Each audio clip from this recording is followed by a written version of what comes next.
Yeah. Hey, hey. Sorry for your loss. Look at what I bought. Paint like Bob Ross. Hey guys, it's Brain here, and we have part two of the story. So let's get right into this. Alright, so after sleeping through what just happened and assessing the danger of the threat of either having the shooting and etc., along with the minor bombings that they were going to plan, I forgot to include that in the first one. But anyways, yeah, they were going to include that. And then after thinking about it and going to sleep, and I had an A day that day, and after my first period, Spanish 2, I was heading towards my English, and I was thinking, what could possibly go wrong today, okay? So, yeah, it was a drill that, schools have threats, It's just like a daily, not system, but like daily experience for them somewhat, especially if it's like college or, high school and etc. So I shrugged it off, brushed it off. So as I walk into my English class, I am 10 minutes into it. I walk in, do my work on this theme exam. And then as soon as we hit the 10-minute mark of working, the PA system turns on and I get a notification that we are in a condition level 2 lockdown. This is not a drill. I repeat, this is not a drill. Level 2 condition lockdown. I was like, thinking in my head, oh shit, this is real. Um, well, and then my instincts came in to either fight or flight, of course, which is the uh thing that happens in your brain where you either want to run or you either want to fight the threat. Of course, I couldn't fight it, so of course I had to not run, but instead do what I was instructed from my teacher for a level 2 lockdown.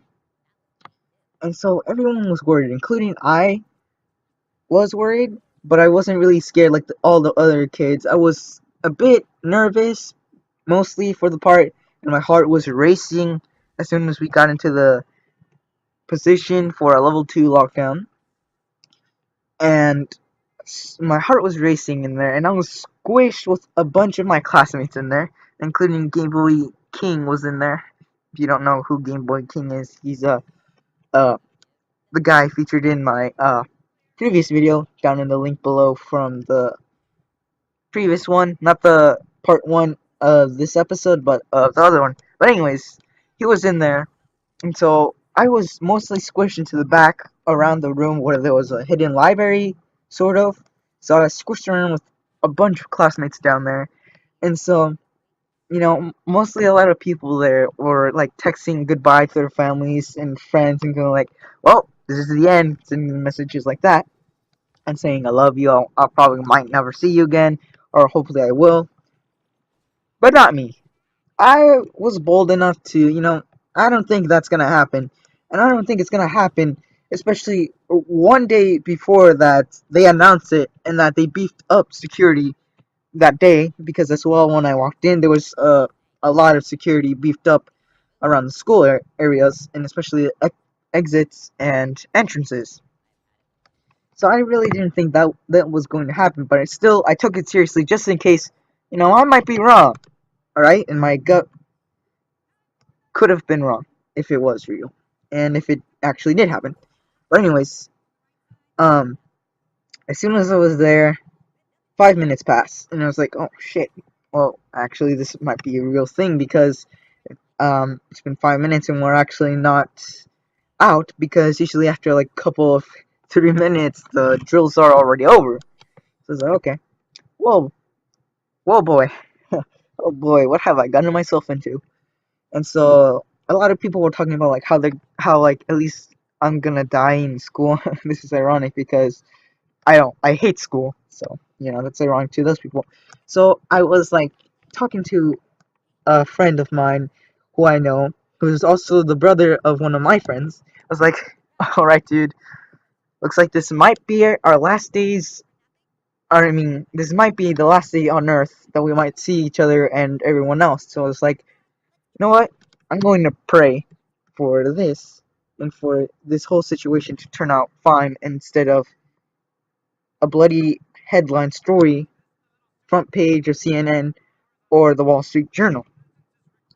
And so I started praying, and so then my friends, I'll give him a name, my friend Abraham, he decided to join in and pray with me because if this was our final day, and if we do like get found out by the shooter or supposedly the person who was around the area, well, at least we will have a chance to, regret our deepest awful like regrets and like actions that we have done to one another, at least to other people. And at least we will just,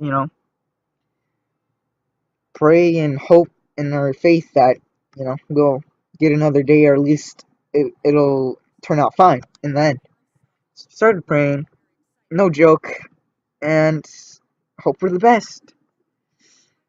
And as soon as we ended that, I was like, all right, Lord, please give me another day to live in this precious life of gift that you gave us, which is Earth. And, you know, don't make us suffer, even though we are going to suffer later, but not now. Please don't make it today. And so then, I was on my phone for somewhat of the time, and then 5 minutes roll around for like a total of 20 or 15 minutes. And thankfully, we got released and it was an all clear. Thankfully, and we resumed back to our normal schedule, working on the exam course. But unfortunately, I had to finish that later because of the time wasted, so I went to lunch.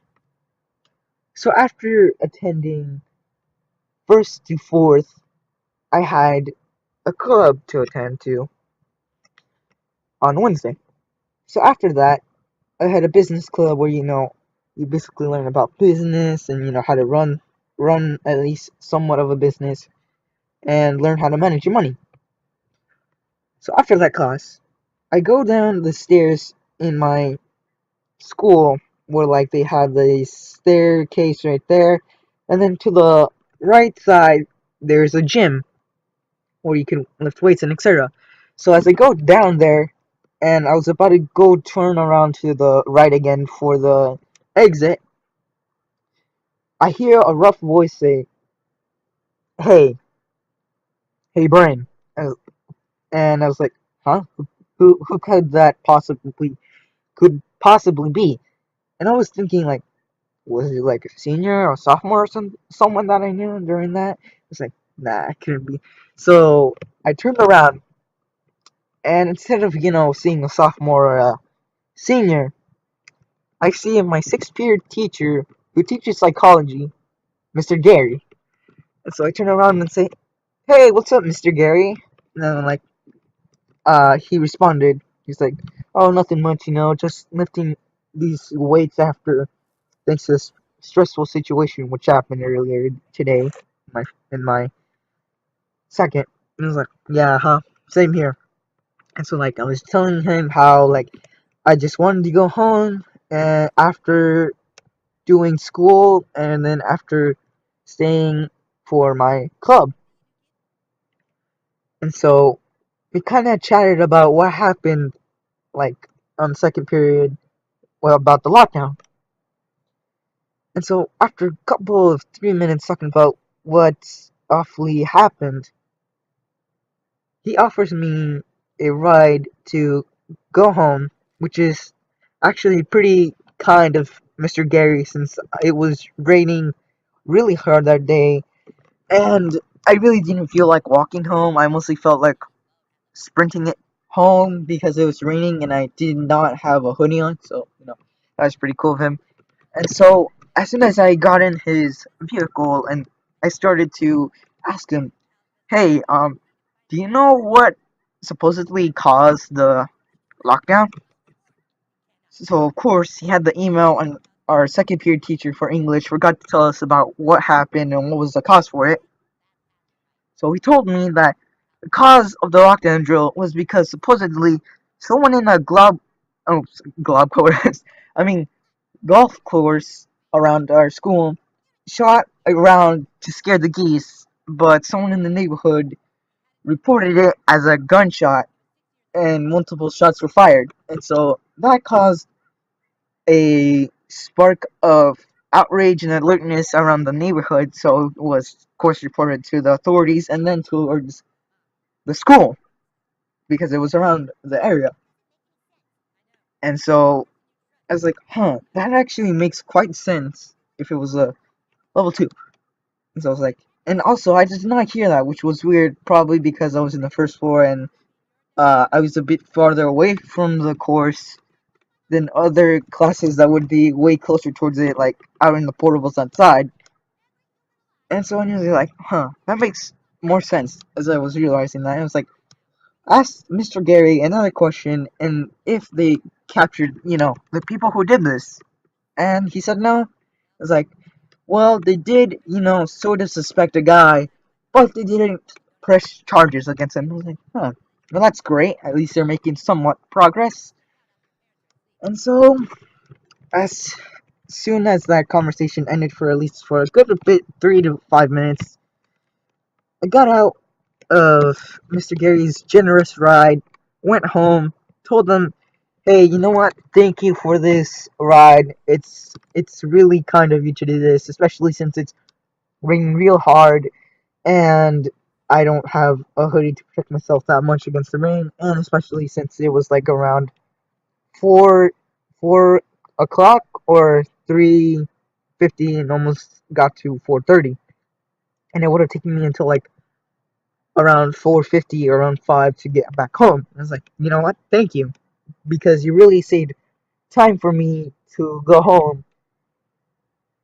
So I thank you a lot. And so after that he left, I went home, and I thought about the whole thing. I was like, I'm just thankful that I'm here to live, and how unfortunate other people are in some other states across the United States or anywhere else actually in the globe that might experience, a threat like that about they're gonna shoot someone or at least like, you know, kill someone with a bomb or something.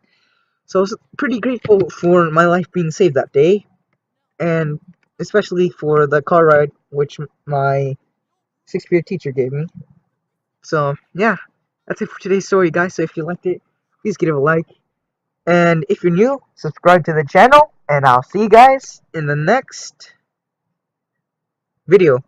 Peace.